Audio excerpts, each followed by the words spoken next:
আজ নৈহাটিতে 4 থেকে 6 নম্বর ওয়ার্ডে গরমকে উপেক্ষা করে তৃণমূল কংগ্রেস প্রার্থী পার্থ ভৌমিক প্রচারের পর্ব শুরু করলো। নির্বাচন প্রচারে এসে ব্যারাকপুর লোকসভা কেন্দ্রে তৃণমূল কংগ্রেস প্রার্থী পার্থ ভৌমিক জানান, আগামী দিনে ব্যারাকপুরের মানুষ গুন্ডারাজ চান না, শান্তি চান।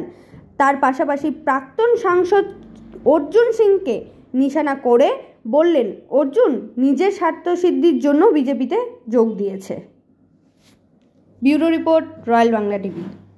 হ্যাঁ, তারপরে উনি বিজেপিতে চলে গেছেন মমতা ব্যানার্জির সাথে বিশ্বাসঘাতকতা করে। উনি বিজেপির সাংসদ ছিলেন, তারপরে আবার নিজের স্বার্থসিদ্ধির জন্য তৃণমূলে এসেছিলেন, আবার টিকিট না পেয়ে তিনি বিজেপিতে চলে গেছেন। অর্থাৎ বিজেপির লোকেরা বলছে উনি নরেন্দ্র মোদীর না, আর সাধারণ মানুষ বলছে উনি দিদিরও না, উনি মোদিরও না, উনি দিদিরও না, উনি বাঙালিরও না, উনি অবাঙালিরও না, উনি হিন্দুরও না, উনি মুসলমানেরও না, উনি শুধু নিজেকে চেনেন। 7টা বিধানসভার মধ্যে কোন বিধানসভায় জোর দেবেন বেশি প্রচারে? হ্যাঁ, 7টা বিধানসভাতেই, 7টা বিধানসভাতে।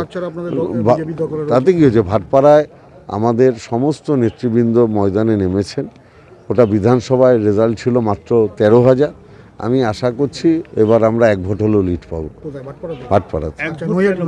না, আমি বলছি 1 ভোট হলেও লিড পাবো ভাটপাড়ায়, পার্টিকুলারলি ভাটপাড়ায়। না, এটা বাংলার প্রচলিত কথা, এটা কোনো সংখ্যার তত্ত্ব না, এটা বাঙালির প্রচলিত কথা। 1 ভোট হলেও জিতবো, মানে জিতবো, জেতাটা বড় কথা। নৈহাটির মানুষ ঠিক করবে, আমি তো উত্তর দিতে পারবো না। আমি জানি না, উনি হয়তো নৈহাটিকে দেখছেন, আমি ব্যারাকপুরকে দেখছি। দলের ভিতরে কিছু যোগসাজশ আছে কিছু বিজেপির সঙ্গে। এটা শত চেষ্টা করেও উনিও করতে পারবেন না, আপনারাও করতে পারবেন না। দল ঐক্যবদ্ধ।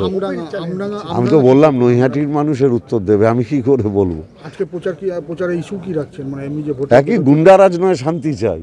ব্যারাকপুরে গুন্ডারাজ নয়, মস্তানি নয়, বোমাগুলি নয়, শান্তি চাই। লক্ষ্মীর ভান্ডার কি ইস্যু করছেন? ও তো প্রথমেই বললাম, মমতা ব্যানার্জির উন্নয়ন প্রান্তিক মানুষকে তার পায়ের তলায় মাটি দিয়েছে।